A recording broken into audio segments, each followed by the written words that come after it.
China calls for building mutually beneficial economic and trade ties with the United States ahead of President Donald Trump's state visit to China. WHO says it is unlikely hantavirus from a cruise ship will spread, but warns of more cases of infection. China remains a magnet for global debuts as European companies gather in Shanghai to launch the latest products. Hello, and thank you so much for joining us. I'm Hong Na from Beijing. The Chinese and U.S. delegations convened on Wednesday for consultations on economic and trade issues at Incheon International Airport in the Republic of Korea. CGTN will bring you more coverage and keep you updated for that. U.S. President Donald Trump will pay a state visit to China from Wednesday until Friday. Chinese Foreign Ministry says Beijing and Washington should work together to bring about mutually beneficial economic and trade ties. Take a listen. The nature of China-U.S. economic and trade relations is mutually beneficial and win-win. The two sides should work together to implement the important common understandings reached by the two heads of state, injecting more stability into China-U.S. economic cooperation and the world economy. Chinese ambassador to the United States, Xie Feng, discussed U.S. President Donald Trump's visit to China and China-U.S. ties in an interview. Ambassador Xie said head of state interactions offer irreplaceable strategic guidance to China-U.S. ties. A stable and constructive bilateral relation serves at the fundamental interests of both peoples and meets the shared expectations of the international community. He expressed hope that the upcoming Beijing summit will be a success and set the right direction for China-U.S. relations going forward. On China's domestic and foreign policies, Xie said domestically, China strives to advance national modernization across all fields. Internationally, China commits itself to building a global community with a shared future for mankind and pursuing peaceful development together with all nations. As 2026 marks the start of China's 15th five-year plan, Xie noted that China will inject steady momentum into the global economy and provide valuable development opportunities to all. On the Taiwan question, he emphasized there is only one China in the world. Taiwan is an inalienable part of Chinese territory, and the government of the People's Republic of China is the sole legal government representing the whole of China. Global attention is turning to Donald Trump's state visit to China. International experts anticipate closer China-U.S. cooperation to enhance global stability and prosperity. Take a listen. I think this meeting will be a very good meeting. I think it's a very serious meeting because of just what's going on in the world and some difference of opinion about what we're doing and what China's doing. But I think if we can get the personal connections to be a little bit tighter and a little bit easier between us, I think that is going to make a very big difference. So I think that it's very good. Yes, well, we are now living in a world where an interconnected world. This is very different from the situation in the Cold War. Indeed, countries are interconnected with each other economically. The fact that we are still seeing each other despite certain disagreements is also related to the fact that we are interconnected, and we should recognize that. I think the leadership level engagement between President Xi Jinping and President Donald Trump is quite important because it demonstrates that the two leaders take the relationship between the U.S. and China seriously, and they are committed to making it work. As U.S. President Donald Trump travels to Beijing for meetings with Chinese President Xi Jinping, trade and business sit high on the agenda. The U.S. president is accompanied by a high-level business delegation, including Tesla CEO Elon Musk and other cooperative leaders. Tens of thousands of small U.S. businesses are also hoping for a positive outcome. Isabella Diaz has more from Washington. Early May brings Small Business Week to America. And in the nation's capital, many small entrepreneurs took the opportunity to push their products at special events. But while their markets may be primarily domestic, like Beverly Perry's Ooh La La Skincare, many have one eye across the world on Beijing this week, looking for an end to the U.S.-led tariff war. I would say the fact that we have these tariffs that's weighing us down. In what way? Well, it's hard to conduct business when you rely on certain products that come from abroad and the tariffs are affecting the cost. Perry has seen the cost of her main ingredients skyrocket since last year's unilateral imposition of global tariffs by the Trump administration. My prices almost doubled for shea butter. It went up almost $200. I was paying maybe $248 for 55 pounds. Now I'm paying $4 something for the same amount. Across the country in the Midwest, the story is similar. Beth Beneke runs the Busy Baby product company out of Minnesota. And since the tariffs were imposed last April, her business has been anything but child's play. The saga of the tariffs has been that I ran out of stock for 2 months. I couldn't ship my products until that tariff came down to 30%, which meant I had no revenue for 2 months, but still all my operating expenses. This frustration is playing out across the U.S. And as President Xi and President prepare to meet, small business owners and economists alike are hoping that a resumption of Chinese purchases of U.S. goods will be one of the outcomes. There's a lot of focus on getting China to promise to buy additional U.S. agricultural products, especially soybeans. The U.S. is looking for these quick economic wins that will be felt by certain communities in the U.S., ideally ahead of November election. Last week, the U.S. president held a small business summit at the White House, telling the audience the U.S. economy is doing well. But high prices, persistent inflation, and tariffs remain challenges. For tens of thousands of people like Beneke and Perry, the China meeting may be far away, but its effects will be felt close to home. Isabella Diaz, CGTN, Washington. U.S. companies in China are showing sustained confidence in the market despite global headwinds. The latest survey of the American Chamber of Commerce in China shows half of U.S. firms still rank China among their top 3 investment destinations. 83% of member companies say positive U.S.-China relations are crucial to their Chinese operations. 79% hold a positive or neutral outlook on bilateral relations for 2026. That's up 30 percentage points from last year. AmCham China President Michael Hart says China remains a vital part of most U.S. companies' supply chains, and the rise of Chinese consumers and market opening reforms offer long-term growth opportunities. Over the past year, bilateral trade tensions sparked by the Trump administration's sweeping tariffs impacted global supply chains. Our Yang Chengxi visited a factory in Zhejiang province to find out how Chinese and U.S. companies have adapted to the consequential trade relationship that's striving for more stability and certainty. This has been one of the main flashpoints in the China-U.S. relationship in 2025. A new round of trade disputes that year has had one defining feature. It's been a roller coaster. I spoke with a manufacturer and realized that we can see how those ups and downs influence a business in real time, literally from month to month. But let's start from the beginning, when I took a plane to the eastern coastal city of Wenzhou. And it's known across China and the world for one thing. See, this is the Chinese character for shoe. This city is home to thousands of shoe factories, many focused on exports. About 1 out of every 12 pairs of shoes in the world is made here. I met Lin Zhihua, who runs a factory producing shoes for some of America's biggest brands. 这里哪条产线是供货给美国的产线？就你3号这条线啊，美国的订单比例从贸易争端开始到现在有什么变化？跟去年相比，大概下降了40%。您平时也会经常关注中美贸易争端相关的一些新闻跟进展吗？关注，早上起来第一个事情就看看手机的新闻。每次这种新闻出来，到影响传达到企业具体的生意上，这个时间有多长啊？这个很快的，几个小时就传达到，因为它这个新闻不是包括我们，直接就是包括客人，包括我们第三方的贸易商。The first real impact came in the form of an email from the American trading firm they work with. In February 2025, the US government announced an additional 10% tariff on all Chinese goods. The first round of new trade measures against China in President Donald Trump's second term.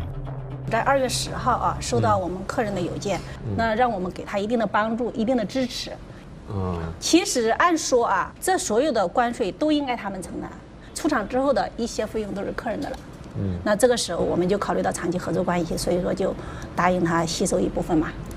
所以最后是你们这边承担了？我们工厂单价的7%。在这种程度上，就是生意还是能做的。这一年几乎下来，利润都贴给客人了，是吧？At the end of that email, the American partner left a Chinese proverb in Chinese text. As long as the green hill is still there, you'd still have firewood. It was a way of saying, survive this, and there will still be a future. But not long after that, a much bigger piece of news hit. On April the 10th, the White House said stacked tariffs on Chinese goods could total up to 145%. And then the email arrived, right on cue. 他就想着这个关税上下幅度就是来回上上下下的调，它很不稳定。客人也想了一些措施，你比如说鞋子上那个吊牌上面啊，它不是有一些零售价嘛？他就让我们工厂把吊牌上那个零售价去掉，空在那里。可能上到货架的时候已经是另外一个价格了。有可能，因为他也不知道关税到底最后会敲定在什么。对方也在期待这个关税什么时候降下来。当然啦。The uncertainty was also hitting the factory hard. They feared if tariffs stayed high and shipment arrangements were cancelled last minute, they'd be stuck with a pile of shoes. But their American client kept saying, don't stop production. Because if China stopped, US shelves would go empty fast. So the Americans chose to shoulder much of the risk to keep things running. 客人也给我们有一个承诺啊，就提到是说，我承诺你生产的，你就尽量生产。万一最终客人取消了，你放心，我们会赔偿我们这个损失。A situation like this actually happened. Because the tariffs were so high, one American client decided to pay for the order, but not have the factory ship it. 所以有可能宁愿你把鞋子销毁掉，我不要运过来了。对，这样它损失还小一点。有一部分他说他指定一个公司来收货，他要捐赠出去。One can imagine how stressful that period was. The moment of relief came on May 12, 2025. China and the United States reached a temporary agreement in Geneva. US tariffs on Chinese goods were lowered from 145% to around 30%. 等到6月底那个时候，基本上大批量的都开始恢复生产了，因为145的关税对谁来说都不太实际。他的鞋子要卖到什么价呀？那美国的消费者他也穿不起啊，是吧？Before we left Wenzhou, I sat down with Lin Zhihua in the staff cafeteria for one last conversation. 中美贸易争端发生以来，很多人说这让我茶饭不思。您觉得您茶饭不思了吗？有，是吗？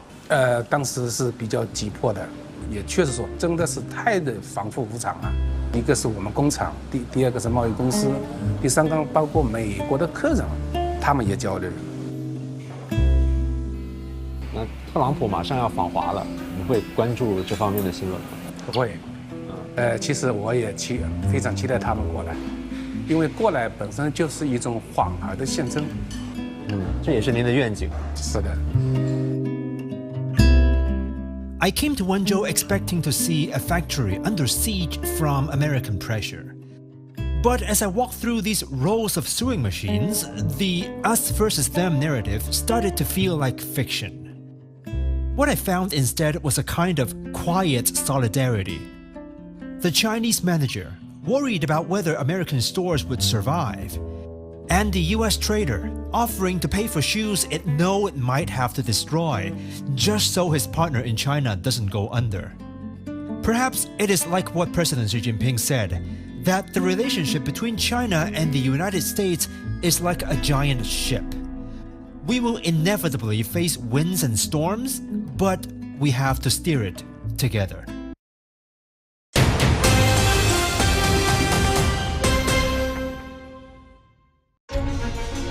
Images may appear to be identical, but looks can be deceiving.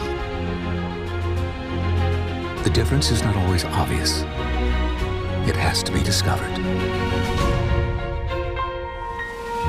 There are always always different sides to a story. We put the focus on the details. To see more, to understand better. CGTN. See the difference.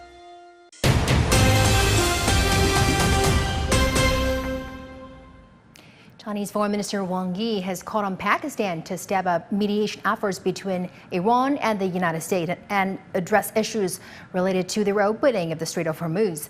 Wang Yi made the appeal in a phone conversation on Tuesday with Pakistani Foreign Minister and Deputy Prime Minister Mohammad Asia Dar. Dar briefed Wang on Pakistan's recent moves to facilitate talks between Iran and the United States and thanked China for its support. He called on Pakistan and China to strengthen collaboration in maintaining regional peace and stability. Foreign Minister Wang Yi commended Pakistan's efforts, including the ceasefire extension. He hoped Pakistan will maintain its confidence and help restore peace soon, adding that China would continue to contribute and support Pakistan's mediation efforts. China and Pakistan will mark the 75th anniversary of diplomatic ties on May the 21st. They have vowed to raise the China-Pakistan all-weather strategic cooperative partnership to new heights. India will host the BRICS foreign ministers meeting in New Delhi on May the 14th, with discussions taking place against the backdrop of escalating conflicts in the Middle East. One of the key challenges is division among member countries over how to respond to U.S.-Iran-Israel conflict. Here is a look at how India hopes to bridge those differences. The stage is set for foreign ministers from the BRICS grouping to gather in India on Thursday. The meeting will help lay the groundwork for the 18th BRICS summit scheduled for September, where leaders of major emerging economies are expected to meet at a time of rising geopolitical tensions and growing global uncertainty. So what are the key expectations from this gathering? The expectation is that BRICS as a platform can add its voice to stabilizing the global order. It is a very turbulent phase, geopolitically, geoeconomically, and countries, especially major powers, are looking very, very divergent in their interests as well as in their articulation of what they want to propose. In the first ministerial level engagement, building a consensus among members who are part of the Middle East conflict is important. With Iran, the UAE and Saudi Arabia all part of the grouping, India faces a diplomatic challenge.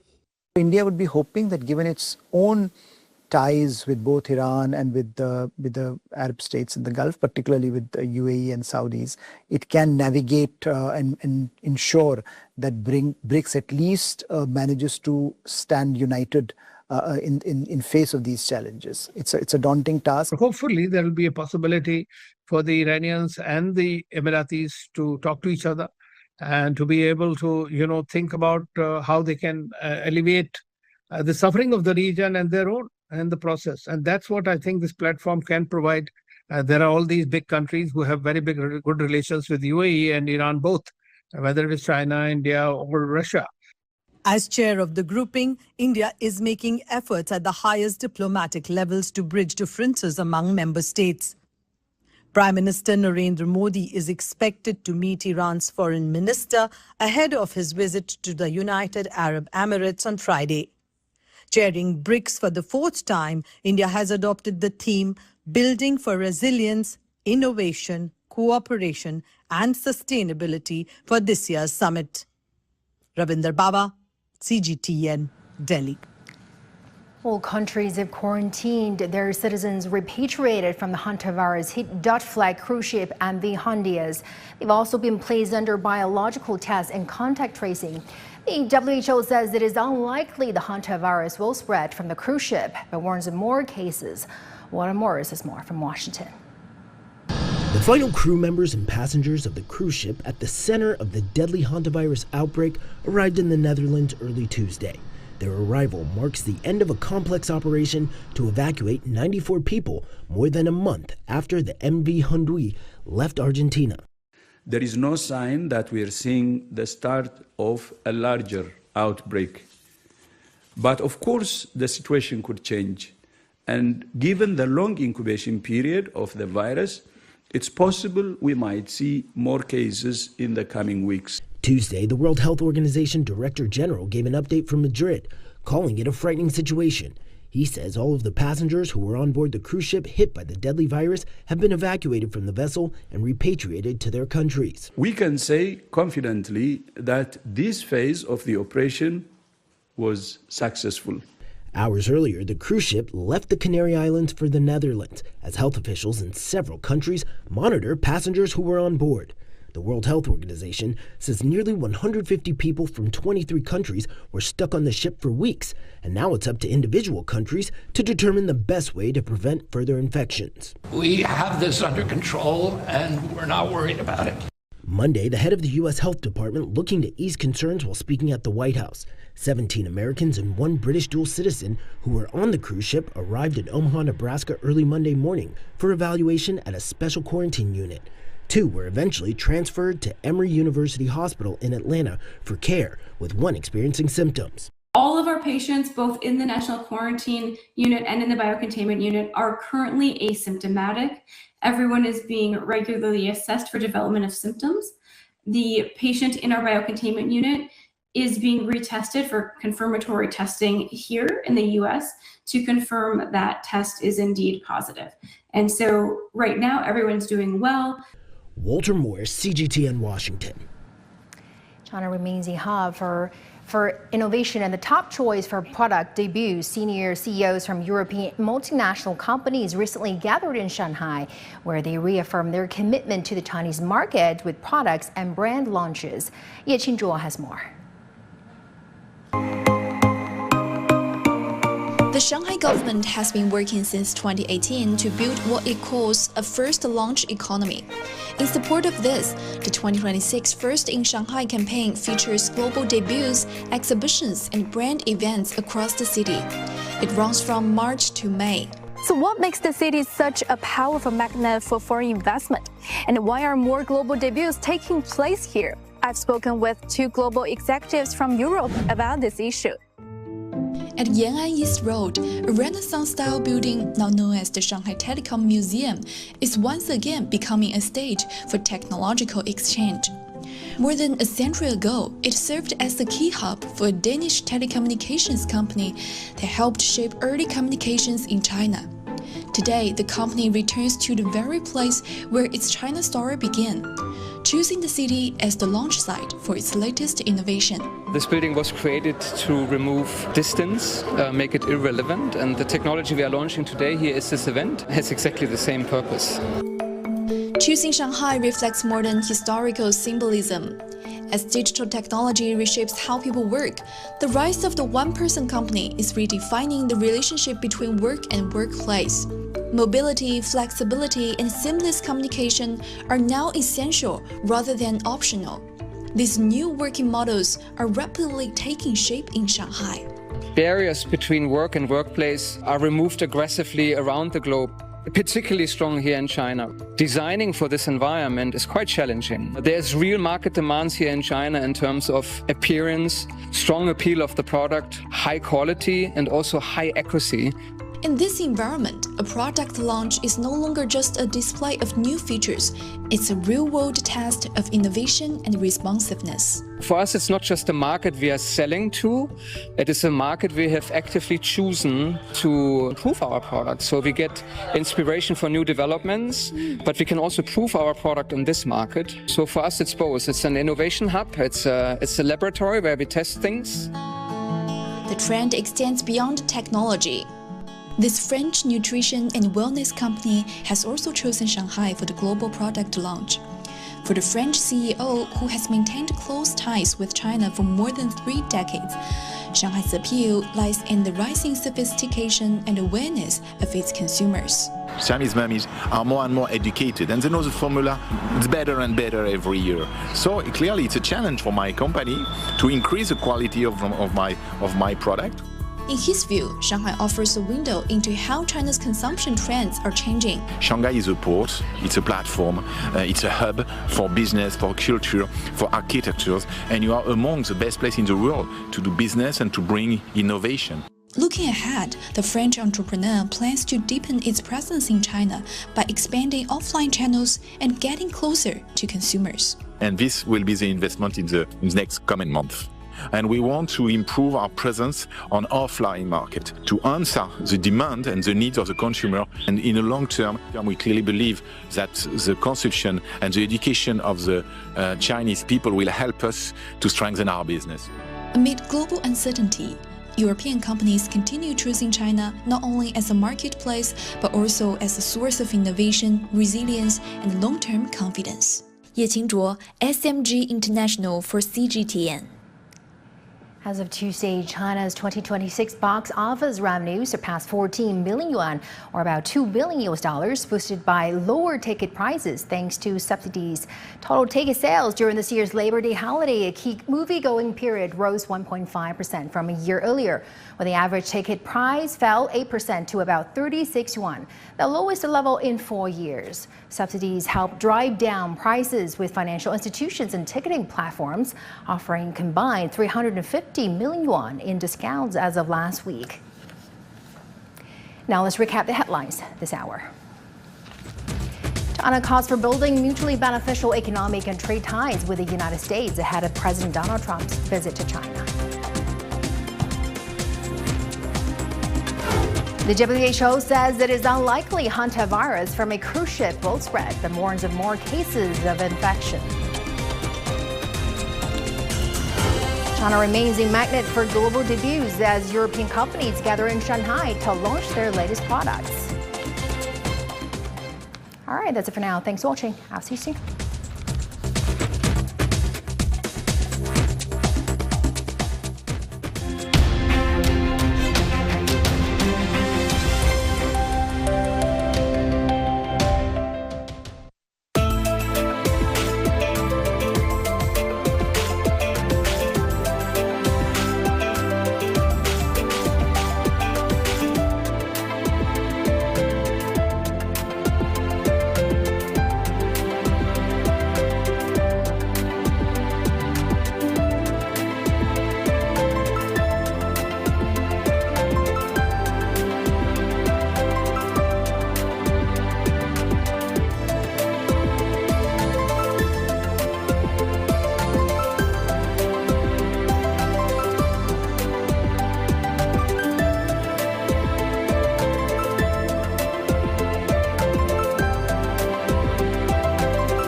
Coming up on Sports Scene, the Beijing Ducks beat the Guangdong Southern Tigers at home in the third and deciding game of their series to reach the CBA semi-finals.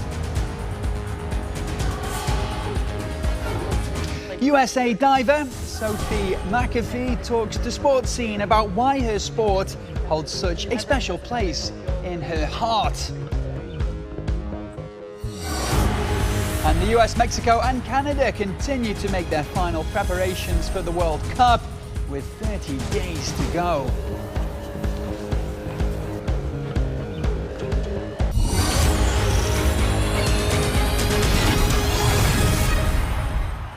Hello, thank you for joining us on A Sports Scene. We're live from Beijing. I'm Mike Fox.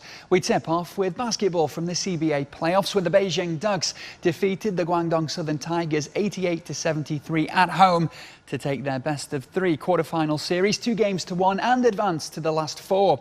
The series is level at 1-1 after both teams won at home in the first 2 games. Those results sent the action back to the capital for the third and deciding contest, with the 2 teams battling fiercely on every possession in search of any type of edge. Tenacious defence on both sides means there is no scoring in the first 2 minutes, but the 4th-seeded Ducks get a chance to take the lead at the line after Zhou Qi is fouled by Wang Xiaojie while battling for possession. He converts 3 free throws over the next minute and a half and puts Beijing on top. Hu Mingxuan responds with 3 of his 13 from the bench, and the Southern Tigers surge 21-15 in front. Guangdong stay in control when Du Runwang connects on a triple, and the margin is 10. After calling a timeout, Beijing respond with 18 straight points, capped by 3 of Eugene German's 17. Zhong Fangbo also connects from deep, and the Ducks lead 40-35 at half-time. Hu beats the buzzer with an off-balance shot midway through the third quarter. That cuts the deficit to 3, but Zhou keeps the Ducks in charge on his way to a team-high 18 points. Travelling Queen replies at the other end with a couple of his game-high 25 for the Southern Tigers. But Zhang adds the last of his 15 points at the line, and Beijing will face the top-seeded Shanghai Sharks in the best-of-5 semi-finals.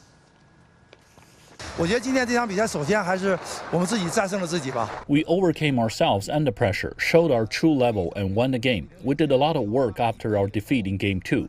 We watched the footage closely and discussed it with our team. In my opinion, our performance this time relied on our attitude, determination, and confidence.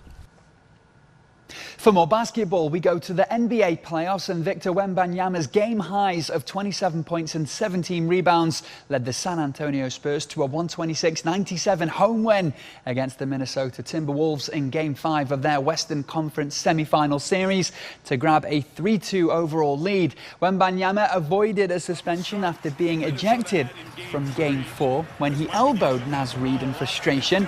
The San Antonio center throws down a one-handed dunk, but Minnesota's Julius Randle looks unimpressed. Wemby continues to hold most of the crowd's attention anyway, with moves like this step-back 3 that increases the home side's lead to 15. The French superstar wastes no time reminding the visitors of his inside and outside scoring ability. The Timberwolves chip away in the second quarter. Randall powers through traffic for a jumper, and the margin is down to 10. Minnesota continue to battle after halftime. Anthony Edwards maneuvers through a double team that includes Wembanyama, and his jumper closes the gap to 5. Dylan Harper misses at the other end, but Wembanyama is there for the putback and 1. And his free throw then extends San Antonio's edge to 8, a little over midway through the period. Reid tries to keep the Timberwolves in touching distance after nailing a corner 3, but that only cuts the deficit down to 12. In the fourth, an ill-advised pass from Edwards is stolen by Stephon Castle, who goes the other way to slam in a couple of his 17. The hosts continue to roll, and the visitors call a timeout in a bid to regroup. Harper then avoids a turnover by finding Keldon Johnson for a 3. The Spurs go on to win by 29 and will now try to close out the best-of-7 series away from home on Friday.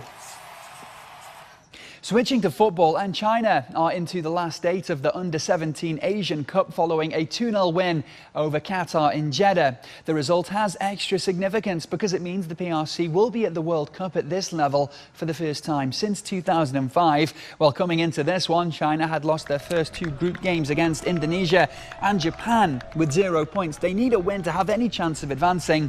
China make changes to the starting lineup, bringing He Sifan back into the side, and the 17-year-old makes an immediate impact because in the 14th minute, Wan Xiang picks him out to fire in a brilliant effort right into the top corner.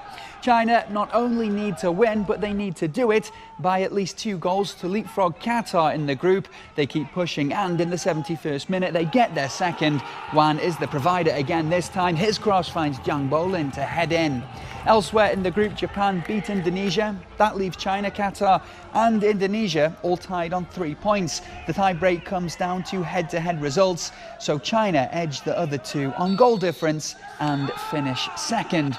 The win sends them to the quarter-finals against host Saudi Arabia on Friday and secures a spot for the World Cup in Qatar in November.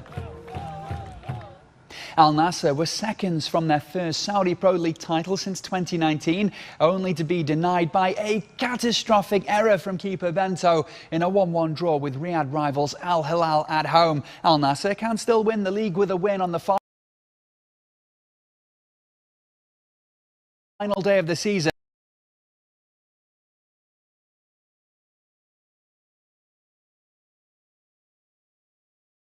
But any slip-up will allow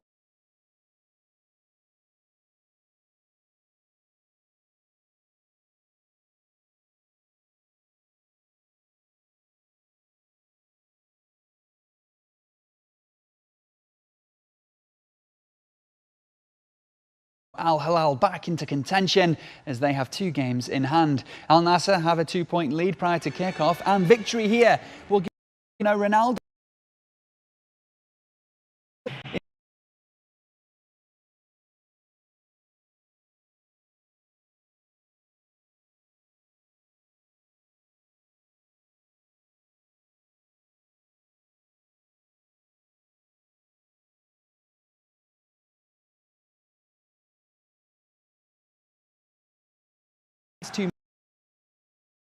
brilliantly kept out by Yassine Bono.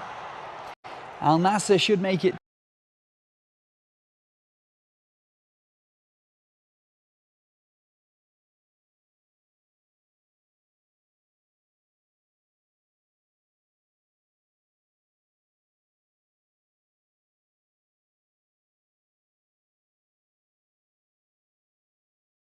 an open.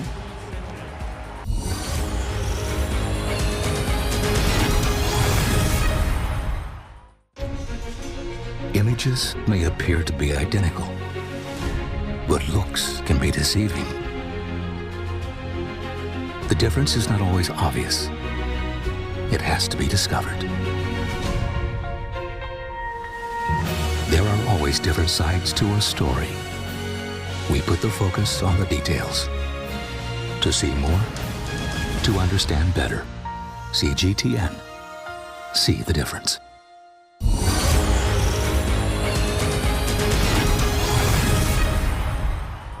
We resume with tennis, and on the men's side of the Italian Open, world number 1 and home favourite Jannik Sinner extended his Masters 1000 winning streak to 31 matches, equalling Novak Djokovic's all-time record. He defeated compatriot Andrea Pellegrino to reach the quarter-finals. Sinner is in ruthless form early on, racing into a 4-love lead and then a 6-2 first frame victory. Pellegrino shows some resistance in the second and draws level at 3-3. But Sinner never lets him find a way back. Earlier this month, the 24-year-old became the first man to win 5 consecutive 1,000 titles when he lifted the Madrid Open trophy, adding to his recent triumphs in Paris, Indian Wells, Miami and Monte Carlo. So it's no surprise the 4-time Grand Slam winner eases past his unseeded opponent with a 6-3 win in the second. With only Rome missing from his collection, Sinner is aiming to go one better than last year, when he was beaten in the final by Carlos Alcaraz, who was out of the French Open with a wrist injury. If Sinner wins here, he will join Djokovic as the only man to have won all 9 Masters 1000 events. Andrei Rublev is next for him.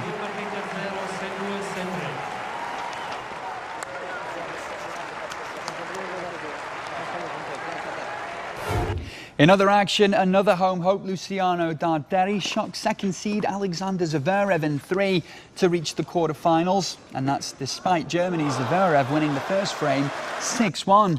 Darderi entered Rome as the world number 20, and this is his first win over a top 10 player, so the 24-year-old is certainly on the up and will be full of confidence for the rest of the tournament.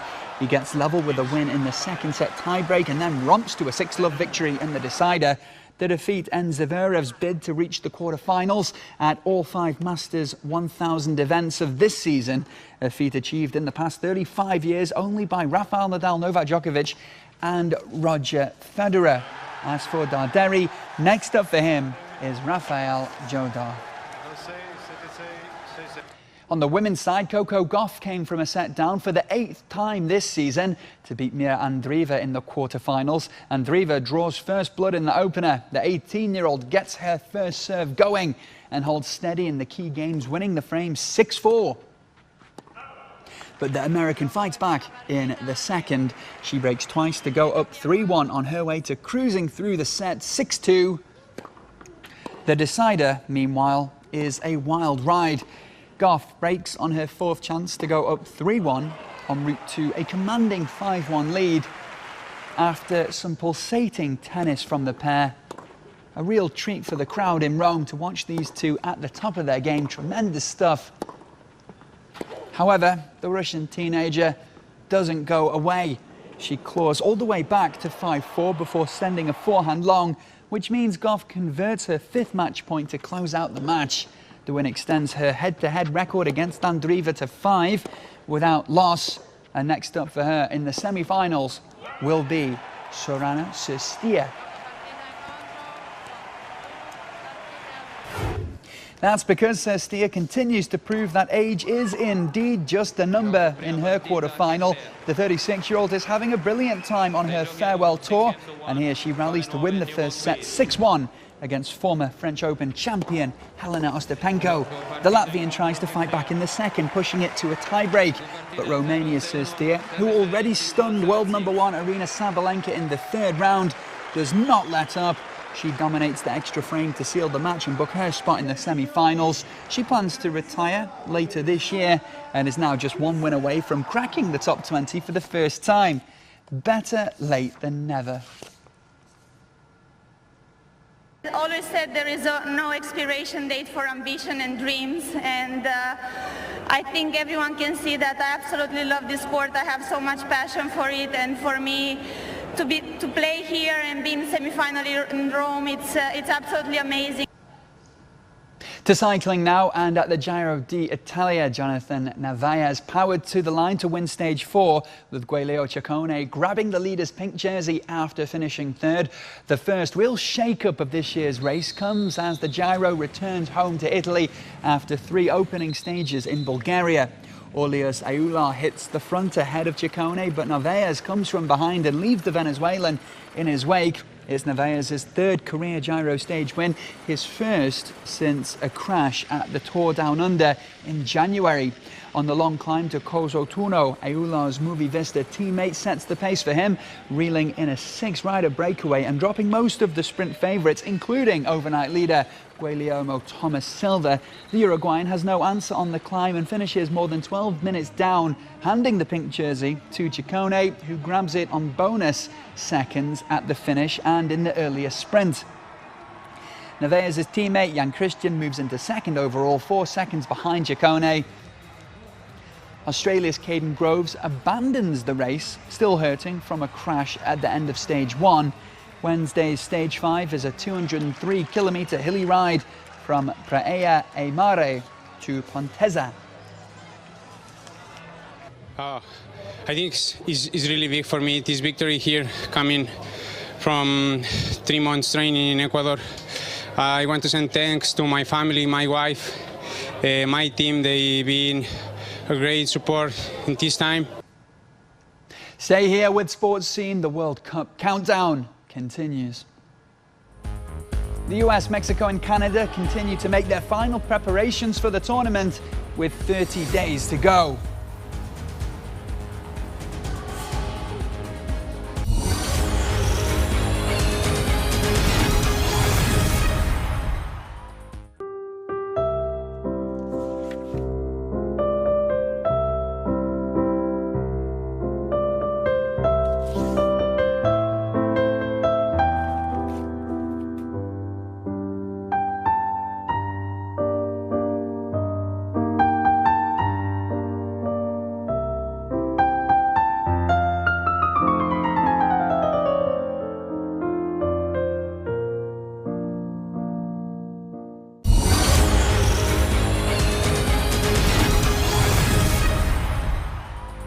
We're back with the latest edition of our Talk Sports interview series, and my fellow Sports Scene's anchor Greg Lafredi recently spoke with the USA's Sophie McAfee during the Diving World Cup Super Final at the Water Cube in Beijing. She shared her excitement about competing at the iconic venue, recalled taking part in the Chengdu World University Games, and even showed off some Mandarin skills while revealing how she is learning more diving techniques from her Chinese counterparts while preparing for the 2028 Los Angeles Olympics.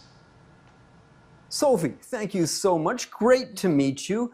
First of all, here in Beijing, of course, we've got the super final taking place at the National Aquatic Center, better known, affectionately known certainly as the Water Cube, one of the iconic new stadiums built for the 2008 Beijing Summer Olympics. Will this be your first time competing at the Water Cube, and what do you think of the venue so far?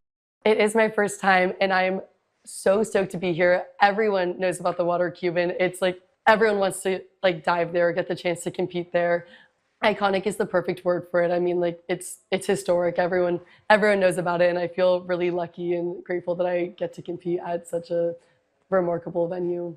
And of course, you've competed at a few World University Games. 2023, Chengdu. Yes. You were here in China, of course, and you won bronze in the 10-meter platform. Can you tell us about winning that medal and just your experience at those games? I think Chengdu, the World University Games here in China, was probably my favorite meet that I've been to. It was extremely well done. It was super special because you had athletes from all over the world and also all these different sports, which just made it really unique. You know, at most diving events, it's mostly just diving, but we really got to be involved with all of these other sports. And then the energy was really just amazing at the World University Games, which made it all the more special to have dove well and performed well and gotten a medal. And the fans were really supportive, and it was really fun to be there. Well, as we talked about already, you've already been to China before. Is this your second visit? Do you know anything about Chinese food, culture, or perhaps a bit of language? I came here once when I was younger, but not for diving purposes. This is my third time being in China. I would love to learn more about the culture and traditions and food. I know a little bit of Mandarin. I'm going to put you on the spot. What do you got? Okay, I know "Well, I need." Oh, I know, I learned that.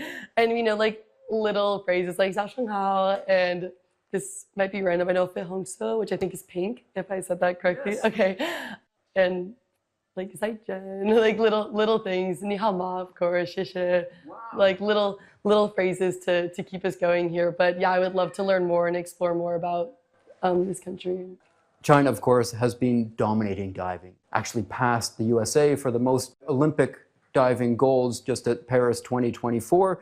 What do you think makes Chinese so good at diving, and what stands out to you watching them and seeing them perform? I think what stands out, Team China, the Chinese divers, do a really great job of kind of blending the explosiveness and athleticism with the elegance and grace and beauty of diving. I think they manage and merge those two feelings really well.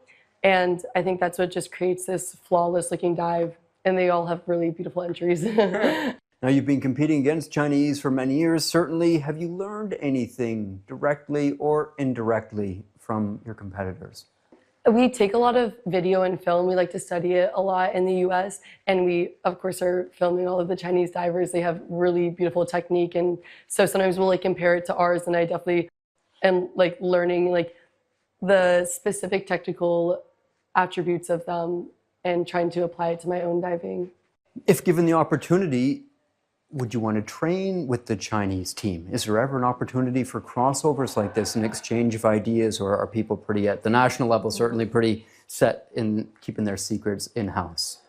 That's an interesting question. I would love the opportunity to train with the Chinese team. I think I would learn a lot from practicing with them. It's really cool to be at meets like this because you get a little tidbit of it. And I think if it was a more official thing where we were trying to like transfer ideas and opinions, I think it would benefit both teams, and I would love to.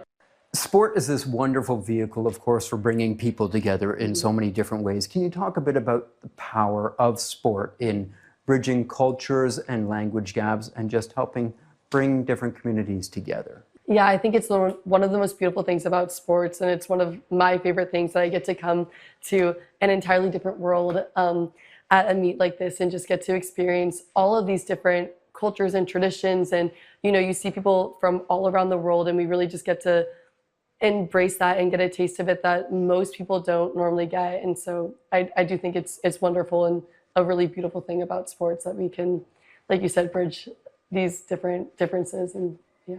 Now, the next Olympics, of course, are coming up in your home state of California, LA 2028. Are you already looking ahead to those games? What would it mean to you to qualify and get to compete, represent the USA on home soil?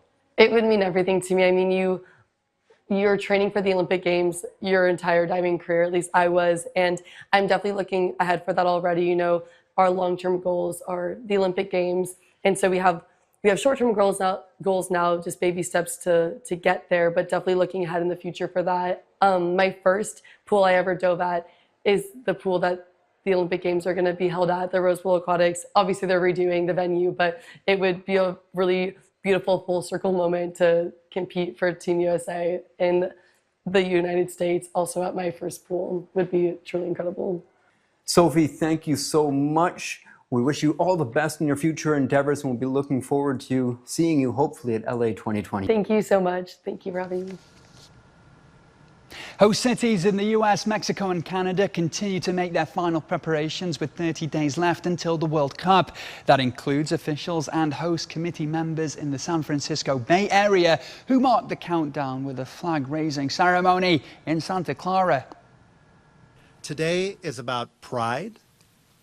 Today is about unity.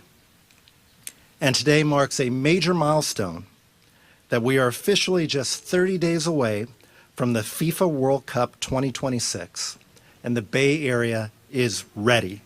This is a beautiful time. As a former player, playing in a World Cup, this is what it's all about. I know as a player, when you're 30 days out from a World Cup, it is game time. And we are about to welcome so many incredible teams here to showcase how amazing of a place this is. So if I'm playing in this World Cup, I want to be here in the Bay Area.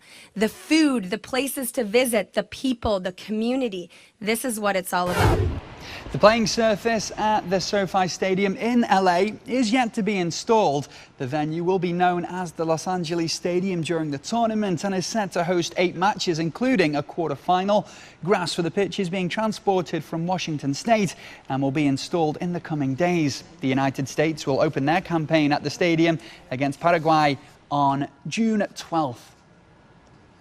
It is hard to believe that after 8 years of collaboration, determination, and preparation, we are just 30 days away from the 2026 World Cup. As the co-chair of the LA Host Committee, I can tell you we are ready and excited to welcome the world to Southern California for this incredible sporting and cultural event that attracts more viewers and fan interest than any other event around the globe. Finally, Toronto's Nathan Phillips Square is now one of many landmarks across the city, getting a World Cup glow-up ahead of next month's tournament. The heart of downtown Toronto is now looking like a global football stage as City Hall undergoes a major transformation. A mini pitch has been constructed with 31 days to go until the first match at Toronto Stadium on June 12th. It will be an historic moment with Canada opening their first ever home soil campaign against Bosnia and Herzegovina. The revamped stadium added 17,000 temporary seats to meet capacity standards as part of of a $158 million revamp and has had its dress rehearsal on Saturday when Lionel Messi's Inter Miami came to town to take on Toronto FC in Major League Soccer. And one last statement I just want to make, because we are here and seeing all the fantastic new signage and dressing that's here at Nathan Phillips Square. You will be seeing more of this across the city. This is part of our dressing and pageantry plan for the city. There'll be more banners, more signs, whether they be pageantry or wayfinding to support fan experience. You will be seeing more of this across our city as we get prepared to welcome the world to Toronto. Okay, I'm going to say goodbye with some more highlights from the CBA playoffs. Be sure to check us out using the handle CGTN Sports Scene on X, Facebook and YouTube. And stay right there because the world today continues next. See ya.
The world economy as we know it is about to change.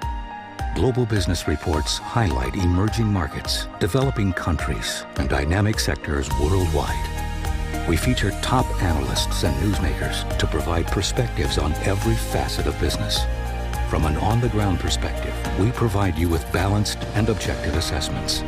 Fast, sharp, and insightful. Global business. Only on CGTN.